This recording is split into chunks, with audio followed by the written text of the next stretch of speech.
So I'm Andrew Knight. I'm an assistant professor of organizational behavior. I joined Olin in 2010. I grew up in a healthcare family.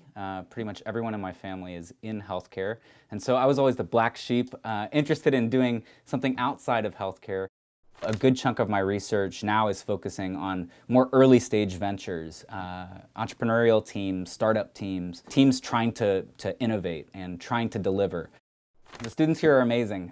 So I work with undergraduate students who serve as research assistants, whether that's helping to run studies, if I'm doing lab-based kind of research, or whether that's helping to code data, so to observe team interactions and rate in a very systematic way how a group is approaching its work over time. So I'm working on one project right now with an Olin MBA, which uses these devices. They're called sociometric badges. And we're looking to use them both in research as well as in teaching.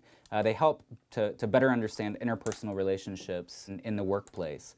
And what they do, they have a couple of different kinds of sensors on them. And when people wear them, it knows who you're talking to, and so it can measure communication patterns, who's the person who people talk to the most. It can measure movement and body posture, and whether people mirror one another's nonverbal kinds of things during conversations. These things generate an amazing quantity of data because they're taking measurements sometimes every second. I have some projects that I think they're very nerdy projects. There are certain questions where I'm just curious about how humans interact with one another. For example, I'm working on a project with Marcus Bayer, another professor in organizational behavior.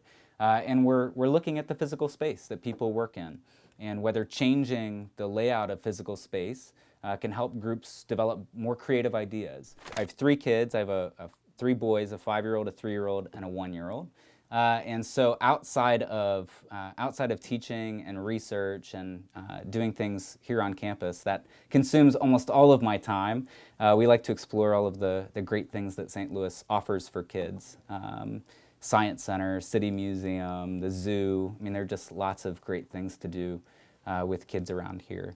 And then when I have some time to do it, and if nobody is taking a nap in my house, I love to play music. So I'll play kind of anything I can find, but piano, guitar, banjo, those kinds of instruments.